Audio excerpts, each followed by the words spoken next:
कसे आहात विद्यार्थी मित्रांनो, कसा चालू आहे अभ्यास? तर युनिव्हर्सल कोचिंग इन्स्टिट्यूटच्या डिजिटल प्लॅटफॉर्ममध्ये आपलं सर्वांचं स्वागत आहे. तर मित्रांनो, मागील लेक्चरमध्ये आपण घातांक यावरील स्वाध्याय 10.1 कंप्लीट केला होता. तर या लेक्चरमध्ये आपण स्वाध्याय 10.2 व 10.3 असे दोन स्वाध्याय कंप्लीट करणार आहोत. तर चला हा व्हिडिओ चालू करूयात. तर बघा, प्रश्न असा भला मोठा दिलेला आहे आणि आपल्याला विचारलेला आहे की उत्तर काय येईल त्याचं.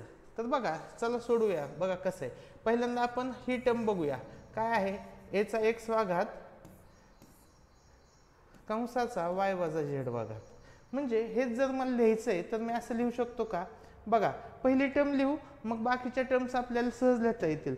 तर बघा कसं लिहिता येईल ते बघूया आपण. तर बघा, एचा एक्स वाय वजा वाय झेड असा घातांक येईल. कारण की एक्सने बाहेरच्यांना मल्टिप्लाय केलं तर ते असंच बनेल. मग ते काय लिहिता येईल? मला एक्सचा एक्स वाय वा घात गुणुले एचा वजा वाय झेड असं येईल. बरोबर. म्हणजेच मी असं लिहू शकतो का? एचा एक्स वाय भागिले एचा वाय झेड. तर पहिल्या टर्मसाठी मी अशा पद्धतीने लिहू शकतोय. ठीक आहे. मग दुसरी टर्म आहे. दुसऱ्या टर्मसाठी मी काय लिहिल? बघा, एचा वाय झेड वरती येईल आणि एचा एक्स वाय खाली येईल. पुढे काय येईल? एचा एक्स झेड पहिल्यांदा येईल आणि एचा वाय झेड हा खाली येईल.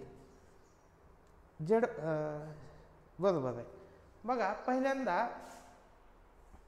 येथे बघा, येथे आपलं राहिलंय एक्स झेड येतो, वाय झेड नाही, एक्स झेड आहे. बघा, हां, आता बघूया की अशा पद्धतीने हे सगळं जे फॉर्मॅट आहे तो आपण असा करू शकतो. मग बघा, याला हे कॅन्सल आउट होईल. एचा एक्स झेड वा घातला एचा एक्स झेड वा घात कॅन्सल होईल. एचला एक्स वायला ए एक्स वाय, वाय झेडला वाय झेड. म्हणजे सगळ्याला सगळं कॅन्सल झालं. उत्तर काय येईल? 1. ऑप्शन क्रमांक 3 आपल्या प्रश्नाचे उत्तर येईल. असा सहज आणि सोपा सुटणारा प्रश्न होता. पुढील प्रश्न बघा की एक्स वा घात किती आहे असं विचारलंय. मग येथे शून्याच्या पुढे, शून्य पॉईंट नंतरचे पुढे घालायचे म्हणजे काय येणार उत्तर? उत्तर येणार निगेटिव्ह मध्ये. दुसरी गोष्ट की येथे काय आहे? 0.27 म्हणजे 27च्या पुढे किती शून्य आहेत ते मोजायचे आपल्याला. 1 2 3 4 5 6 7 8 म्हणजे 8 शून्य आहेत. म्हणून काय येईल उत्तर? वजा 8 वा घात. ऑप्शन क्रमांक 2 आपल्या प्रश्नाचे उत्तर येऊन जाईल. पुढील प्रश्न बघूया आपण. बघा किती सोपा प्रश्न होता, सहज सुटत होता. पुढील प्रश्न बघा. आता याचे गुणाकार व्यस्त लिहायचे आहे. आता गुणाकार व्यस्त म्हणजे काय? की त्या दोन संख्यांचा गुणाकार काय यायला पाहिजे? तर तो यायला पाहिजे 1. बरोबर. मग ह्याला वजा 5/7 चा वजा 8 वा, ह्याला जर आपण 1 वजा 5/7 च्या वजा 8 व्याने गुणलं तर उत्तर 1 येईल. म्हणजे काय? ऑप्शन क्रमांक 4 आपल्या प्रश्नाचे उत्तर येईल. एवढा सोपा होता. आपण गुणाकार व्यस्त मध्ये हे सांगितलेलं आहे. बघा, पुढील प्रश्न बघूया आपण. पुढील प्रश्न बघा. 13 बरोबर काय? 2चा एक्स वा 2चा वाय वा 2चा झेड वा घात. तर एक्स अधिक वाय अधिक झेड बरोबर किती? तर बघूया. आता 13 ही संख्या आहे. मग आता मला सांगा, 2चा शून्यवा घात काय असतो? 1. 2चा पहिला घात काय असतो? 2. 2चा दुसरा घात काय असतो? 4. 2चा तिसरा घात असतो 8. 2चा चौथा घात असतो 16. आता 2चा चौथा घात तर उत्तर येणार नाही. कारण की 2चा चौथा घात घेतलं तर उत्तर काय येईल? 16 येईल. म्हणजे 2च्या 3 घात यांच्यामधलेच काय असतील तर ते उत्तर असणार आहे. मग बघा की आपण बघूया. 2चा तिसरा घात 8. 8 आणि 4 12. 12 आणि 2 14 होतं. म्हणजे हे तर येणार नाही. 12 आणि 1 13. म्हणजे 2चा तिसरा घात, 2चा दुसरा घात आणि 2चा शून्यवा घात. म्हणजे येथे काय येईल? 2चा तिसरा, 2चा दुसरा आणि 2चा शून्यवा घात. म्हणजे 3 आणि 2 5. ऑप्शन क्रमांक 3. 4चे ऑप्शन क्रमांक 3 असे आपल्या प्रश्नाचे उत्तर येईल. बघा सहज आणि सोप्या पद्धतीने सुटतात हे प्रश्न. पुढील प्रश्न बघा, तर x ची किंमत किती असा प्रश्न आहे. बघा 3 चा कितवा घात दिलाय बघा, हे 3 चा 9वा घात आहे आणि हे 3 चा वजा 5वा घात आहे. मग बघा 3 चा 9वा आणि 3 चा वजा 5, मग काय होईल हो हे 3 चा 9 वजा 5 म्हणजेच काय 3 चा चौथा घात. म्हणजे ह्या कंसासाठी काय येईल माझं 3 चा चौथा घात. मग 3 चा चौथा घात आहे आणि कंसाचा x वा घात आहे म्हणजे काय येईल 3 चा 4x वा घात.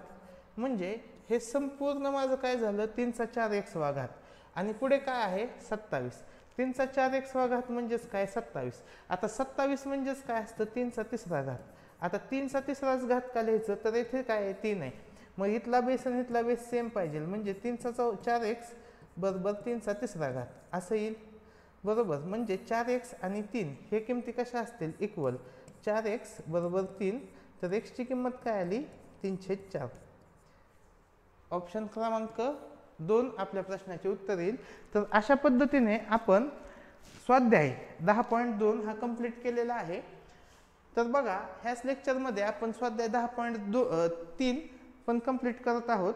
तर बघा पुढील प्रश्न बघा की अशा पद्धतीने तो प्रश्न दिलेला आहे आणि आपल्याला काय करायचं आहे की त्यांच्या किमती काढायच्या आहेत. ठीक आहे, तर बघूयात आपण. वरती काय सगळ्यांचा बेस काय आहे a आणि घातांक काय आहे 1/3, 1/4, 1/5 म्हणजे यांची काय होईल बेरीज होईल 1/3 अधिक 1/4 अधिक 1/5. आपण जर छेद समान केला तर तो छेद काय होईल हो समान 60 होईल छेद समान. ठीक आहे, मग पहिल्याला कितीने गुणावं लागेल 60च होईल. पहिल्याला 20 ने गुणावं लागेल 20 × 60 असतं बरोबर. परत काय असतं 15 × 60 आणि 12 × 5 60. मग यांची बेरीज काय आली 20 आणि 15 35 आणि 12 47 47/60. म्हणजे हा पूर्ण जो अंश आहे अंशासाठी मी लिहू शकतो a चा 47/60वा घातांक. ठीक आहे, आता खालील सोडवूया आपण इक्वेशन. खालचे इक्वेशन बघा. आता हे सिम्प्लिफाईड फॉर्मॅटमध्ये लिहूया आपण. आता बघा असं पण लिहू शकत होतो किंवा आपण a चा 1/4 आणि x चा 1/4 आपण कॅन्सल आउट पण करू शकत होतो. आपण कॅन्सल आउटच करूया म्हणजे अजून सोपं जाईल. बघा अजून एकदा बघा a चा 1/4 आणि a चा 1/4 इथं कॅन्सल आउट झालेलं आहे म्हणजे ते अजून सोपं पडलं आपल्याला. म्हणजेच काय a चा 1/3 अधिक 1/5वा घात.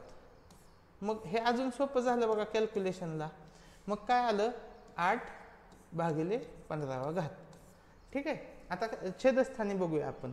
a चा -2/3 आणि हे छेदस्थाने हे वरती जाऊन काय होईल a चा -1/25वा घात. अशा पद्धतीने येईल ते.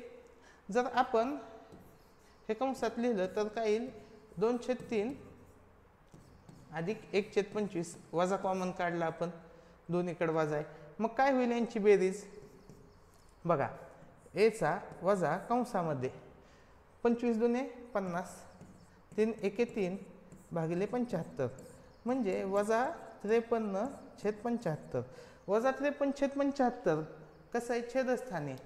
मग ते अंशस्थानी गेल्यावर काय होईल अधिक होईल म्हणजे a चा 8/15 गुणुले a चा 53/75 बरोबर. आता छेद समान केला 15ला 75 बनवायचे तर कितीने मल्टिप्लाय करावं लागेल तर 15ला 5 ने मल्टिप्लाय करावं लागेल म्हणजे येथे 5 ने गुणलं येथे पण 5 ने गुणलं 8×5 40 40 अधिक 53 भागिले 75 40 आणि 53 ची बेरीज किती झाली 93 भागिले 75 छेदस्थानी a कितीने भाग जाईल 3 ने म्हणजे a चा 31/25 असा घातांक येईल आणि ऑप्शन क्रमांक 4 आपल्या प्रश्नाचे उत्तर येईल.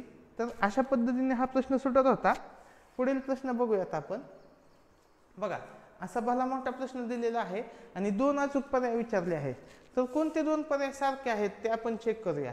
बघा x वर्गमुळात x चा 0वा घात म्हणजे ह्याचे उत्तर असतं 1. हे एकच आहे. वर्गमुळात एक्सचा पहिला घात म्हणजे हे वर्गमुळात एक्सच आलं आणि 3 वर्गमुळात एक्स. मग यामधले कोणते दोन पर्याय सारखे आहेत तर ऑप्शन 1 आणि ऑप्शन 2 हे पर्याय सारखे आहेत म्हणून आपलं उत्तर येईल ऑप्शन क्रमांक 1 व ऑप्शन क्रमांक 2. तर हे तर उत्तर कळलं आपल्याला. पण हा प्रश्न आला असा आणि आपल्याला कधी सोडवायला दिला आणि एकच ऑप्शन विचारला तर त्या प्रश्नाचे उत्तर कसे काढायचे चला बघूया. तर बघा येथे अधिक चिन्ह आहे त्याच्यामुळं छेद आणि अंश एकमेकाला कॅन्सल आउट होणार नाहीत. मग ते आपल्याला ते सॉल्व्ह करावं लागेल. मग बघा वर्गमुळात एक्सचा 3/5 आहे. एक टर्म सॉल्व्ह करू आपण. म्हणजे एक्सचा 1/2 कंसाचा 3/5 यांचा काय होतो गुणाकार म्हणजे एक्सचा 1/2 गुणिले 3/5 बरोबर काय आलं एक्सचा 3/10. म्हणजे याच्यासाठी काय आलं माझं एक्सचा 3/10. मग याच्यासाठी काय येईल एक्सचा 2/10. ठीक आहे. मग बघा एक्सचा 3/10 गुणाकार एक्सचा 2/10 बरोबर हे गुणाकार चिन्ह आहे म्हणून काय होईल एक्सचा 5/10. 3 आणि 2 ची बेरीज होईल आणि उत्तर येईल एक्सचा 1/2 म्हणजे वर्गमुळात एक्स. म्हणजे हे जे पूर्ण सोडवलेलं आहे आपण त्याची व्हॅल्यू काय आली वर्गमुळात एक्स अधिक 2 वर्गमुळात एक्स. म्हणजे पूर्ण अंश स्थानाची किंमत काय आली 3 वर्गमुळात एक्स अशी ही किंमत आली. ठीक आहे. मग आता आपण छेदस्थानाचे अंक सोडवूयात. मी तुम्हाला दोन्ही पद्धतीने सांगितलेलं आहे की ऑप्शनवरून पण आपण डायरेक्ट उत्तर काढलं पण एखाद्या वेळेस आपल्याला हा प्रश्न वेगळ्या पद्धतीने विचारला त्यावेळेस तो कसा सोडवायचा तर ते पण आपण सोडवून देतोय. तर 3 वर्गमुळात एक्स हे आलं. आता हे सोडवून बघूया आपण. हे अधिकच्या आधीचा गुणाकारातला भाग. मग इथे 2 आहे हे 2 राहू द्या आधी.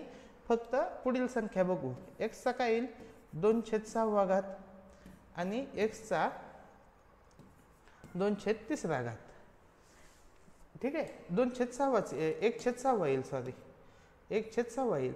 यांची बेरीज केली तर काय येईल एक्सचा 3/6. 3/6 म्हणजेच काय एक्सचा 1/2 म्हणजे वर्गमुळात एक्स. म्हणजे हे 2 ने मल्टिप्लाय केलं त्याला तर 2 वर्गमुळात एक्स आलं आणि अधिक एक्स वर्गमुळात एक्स आहे. म्हणजे याची पण किंमत काय आली 3 वर्गमुळात एक्स. म्हणजे जो पूर्ण छेदस्थान आहे छेदस्थानाची किंमत काय आली 3 वर्गमुळात एक्स. म्हणजे अंशस्थानाची पण किंमत 3 वर्गमुळात एक्स आहे आणि छेदस्थानाची पण किंमत 3 वर्गमुळात एक्स आहे. ते एक सेम आहे म्हणून कॅन्सल होईल उत्तर येईल 1. पुढील प्रश्न बघू. आता सेम टाईपचा प्रश्न आपण मागील याच्यामध्ये सोडवला होता बघा 2च्या घातांकाच्या स्वरूपात होता. आता हा 3च्या घातांकाच्या स्वरूपात आहे.